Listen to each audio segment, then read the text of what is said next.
So we've come to the end of 2025, and I'd like to think that this was a good year for Sonic. We had 2 spin-offs that came out this year with Sonic Racing Crossworlds and Sonic Rumble. The former I have played the most amount of hours on, with 235 hours in-game as of the making of this video. The latter I have barely played since right before the game launched. Rovio decided to delete all my save data, so everything I had worked for and grinded for just gone like that. So I didn't even bother playing on launch day. Despite what my opinions on Rumble are, I know people enjoyed the game, so I'm not gonna call it a bad game per se. I just don't support the greediness of the microtransactions, and I'm still kind of upset that they just remove all my data like that. Regardless, I do think this year was pretty good for Sonic and Sonic fans as a whole. And that leads us into 2026, which is right around the corner. And as you all know, 2026 is Sonic's 35th anniversary. It's crazy to say that out loud because when I joined the franchise, I was 3 years old. It was 2006, right when the series turned 15 years old. So the fact that next year is gonna mark 20 years that I've been playing Sonic games, good lord. And just video games in general, because my first ever video game was Sonic Heroes. So this is a very full circle moment for me. So for this video, I wanted to talk about what could we potentially be seeing for the next mainline Sonic game. Every time Sonic has an anniversary that ties into either a 0 or a 5 at the end of the variable, it usually means we're going to get a game, whether it's a spin-off or it's a mainline game. For Sonic's 10th anniversary, we got Sonic Adventure 2. For the 15th anniversary, we got Sonic Riders and Sonic 06. For the 20th anniversary, we had Sonic Generations, and so on and so forth. The most recent anniversary game, if you really want to call it that, was Sonic Frontiers in 2022.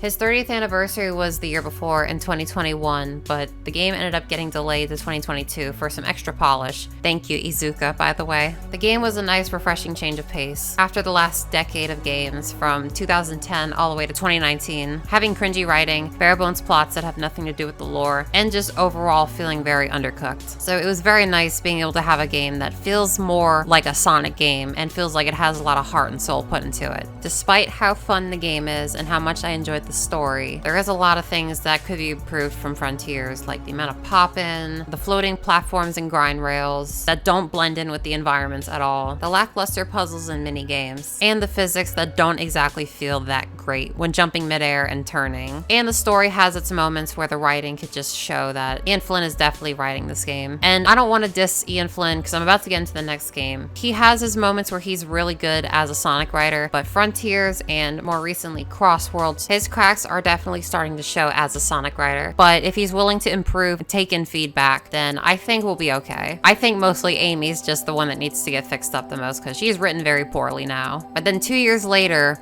we got Sonic X Shadow Generations, which is a remastered bundle of Sonic Generations with an all-new smaller campaign called Shadow Generations, a la Super Mario 3D World plus Bowser's Fury. And I think to this day, Shadow Generations is still in my top 5 Sonic games, next to Sonic Adventure 2, Sonic Unleashed, Sonic Riders, and Sonic 3 and Knuckles. Those are all my top 5 Sonic games. And Ian Flynn was behind the writing on that game, so I gotta give him props for already improving from Frontiers. The hype cycle for Shadow Generations for me was, well, just look at Sam's reaction. Whoa! Whoa! What the fuck? Yo! Wait a minute! Yo, Black Doom!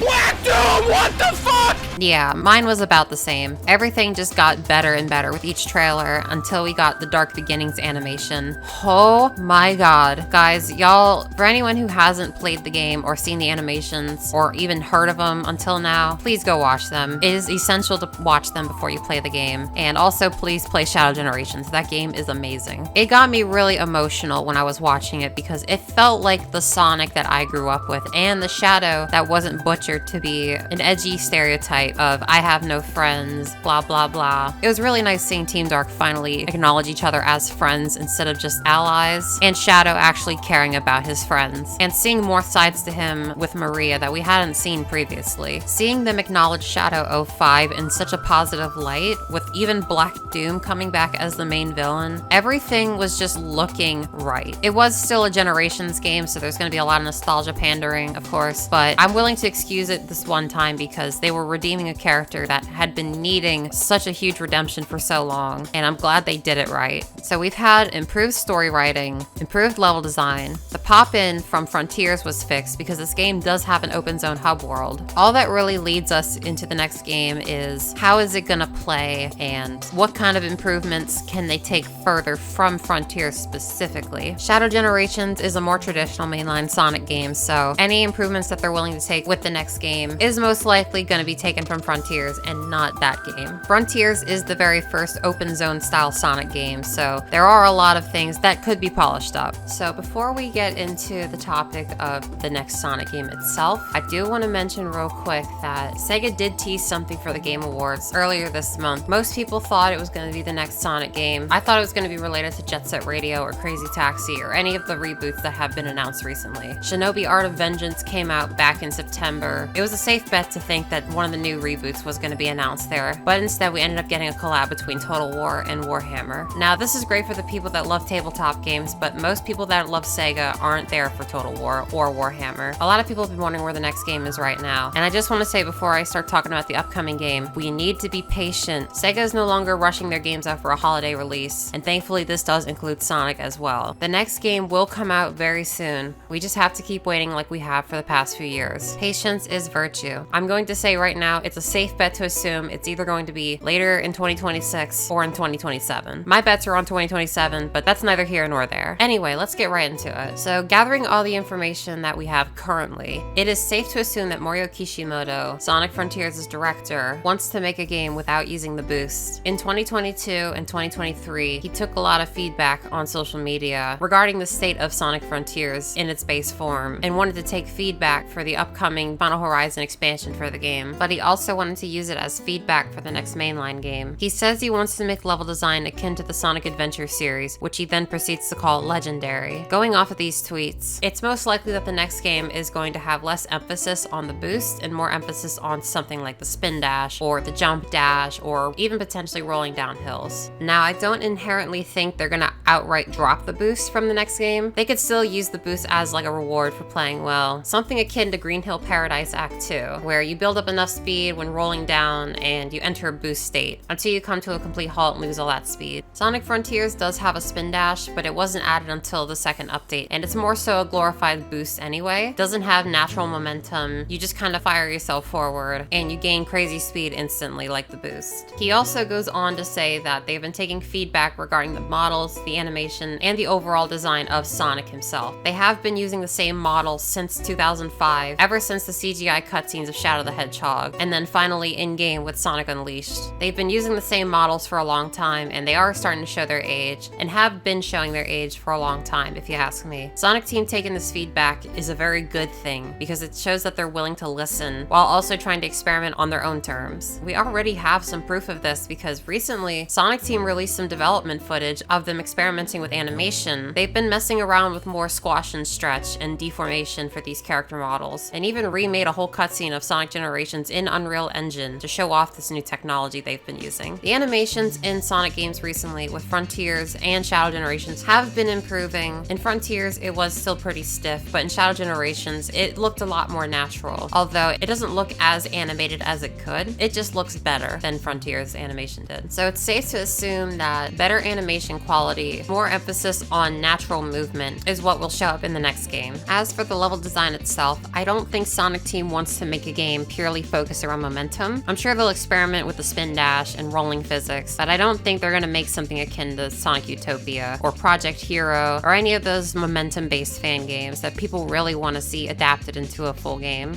Instead, I think they're going to take the level design in a direction that's more similar to Sonic Speed Simulator on Roblox. Playgrounds that aren't too big, they represent different biomes in Sonic's world, requiring the player to complete a set amount of tasks before letting them progress into the next location whilst unlocking extra content. I think it is possible to see them do this kind of level design for their next game. The Starfall Islands in Sonic Frontiers were pretty big, and there wasn't really a lot going on there outside of the grind rails and floating platforms. Sure, you had character missions and you had mini games and you had the puzzles, but there really wasn't that much going on. And also, the environments were so realistic that people started calling it Sonic and Unreal Engine, which was a meme from the 2010s era. If they aren't sticking to the island formula, I think they're just going to make one big world that has different biomes for you to mess around in. And each biome will have its own unique mechanics. And I'd imagine that they're probably going to take the feedback from people who didn't like the overly realistic designs of the Starfall Islands. So we'll most likely see more traditional looking Sonic biomes. As for what they could do further with it, the Starfall Islands were pretty empty, and that was their intent with the lack of society on the islands. But from a gameplay perspective, it did seem kind of rushed in that they were just trying to fill out all this open space with all these platforms and challenges. And I definitely think there will be more terrain that will be more moveset friendly for Sonic and whoever else they decide to add to the game. On that topic, I do think we are going to get multiple playable characters from the get-go, seeing as Final Horizon was a huge success for Sonic fans and overall how many people were playing during the update's release. As for what characters they could bring to the next game, I'm not really sure. We don't know anything about the plot or who's going to be in it, but if I had to take a guess, I feel like Tails, Knuckles, and Amy are probably going to come back in some form. And if they aren't going to, since they are supposed to be going on their own solo journeys at the end of Frontiers, it is likely we could see other characters come into the foray. Sonic Movie 4 comes out at the end of 2027, so they're most likely want to have a game to tie in with Amy and Metal Sonic's cinematic debut. So we could see Metal and Amy as playable characters in this game, if not both of them just being in the story. It is also possible now for Mephiles or even Infinite to show up again. Kishimoto has stated that it is possible to bring back Infinite or Mephiles, since they are very popular characters. I don't want to see this happen personally. He was recently brought back in Shadow Generations as a boss fight, but the only way they were able to do this was to have Shadow travel to that timeline and defeat him in Dusty Desert and seal him back into the Scepter of Darkness. As for Infinite, at the end of Sonic Forces, Infinite just disappears at the very end without a trace as to where he is now. It is presumed that he was killed off screen to the Phantom Ruby fading out, but for all we know, he could be in hiding somewhere. Also, we have the IDW comics to take into consideration. Since they are canon, we are finally getting Tangle and Whisper as recent as Crossworlds. They could revolve around a story with the IDW characters debuting in the games, but I'm gonna go ahead and say that we're probably not going to see them in the next game. If there's going to be any appearance of someone like Tangle or Whisper, I'd imagine they would be NPCs in the open zone. I don't see them being added as playable characters just yet. It is possible, but I just don't see it happening. There is another hope I do have for this game, and it is a minor one, but I really hope Sega isn't trying to make this game for the Switch One. The Switch One has held back so many Sonic games from truly shining on modern hardware, and it has resulted in mediocre graphics. Sonic games in the past have looked really good for their time. Not always, but there are plenty of examples of Sonic games that look amazing and still stand the test of time today. Frontiers lacked a proper art style because it had to be made for the Switch One on top of every other platform, and the graphics looked pretty last gen when games like Sonic Unleashed and to an extent Sonic Generations looked like they were modern releases. Shadow Generations also came out on the Switch One, and it didn't look as bad as Frontiers because it has a proper art style to it, but the game still lacks a lot of the fidelity because they made it for the Switch One. Crossworlds also came out on the Switch One, and while it does run well, and the game does look pretty solid on all platforms, it is still being held back by the fact they're making these games for Switch One still. The Switch One just needs to die out already, and they need to just start making games for new consoles. The last thing I want to talk about is probably the biggest one, the lore implications. In Sonic Frontiers, we were introduced to the Ancients, an alien race made of water identically resembling the god of destruction, Chaos. The Ancients were the original harbingers of the Chaos Emeralds and brought them to Earth when they were forced to evacuate their home planet, after a being known as the End was hell-bent on destroying their world and their race. The Ancients used the Chaos Emeralds to power their ships and guide them to a new planet where they could resettle and begin life anew. In the scenario that the End found them again, the Ancients built a digital realm called cyberspace, where they could upload their memories and their very essence, so if their race were to be extinct, their history would never be lost. The Ancients also built the Titans, colossal-sized robots that were powered by the Chaos Emeralds and could be piloted like mechs. Unfortunately, their worst nightmares became a reality, and the End caught up to them, wiping out most of their race and defenses. The few remaining Ancients piloted the Titans and went into space to seal the End into cyberspace. They did this by binding the End into their Titans and sealing away their souls into the digital realm. When they were nearing the Earth's orbit, however, a large mysterious green gem reacted to the Chaos Emeralds and lured the Ancients onto the planet. This gem was none other than the Master Emerald. We have a general idea about the Chaos Emeralds thanks to the Ancients' backstory, but we still know little to nothing about the Master Emerald. While there has been rumors that the next game is called Sonic Frontiers 2 internally, we don't know if the game is going to be a direct sequel or a new game in the open zone formula. I know Sonic Team isn't really one for sequels since the last series to have them was the Adventure series, not counting Sonic 4 of course.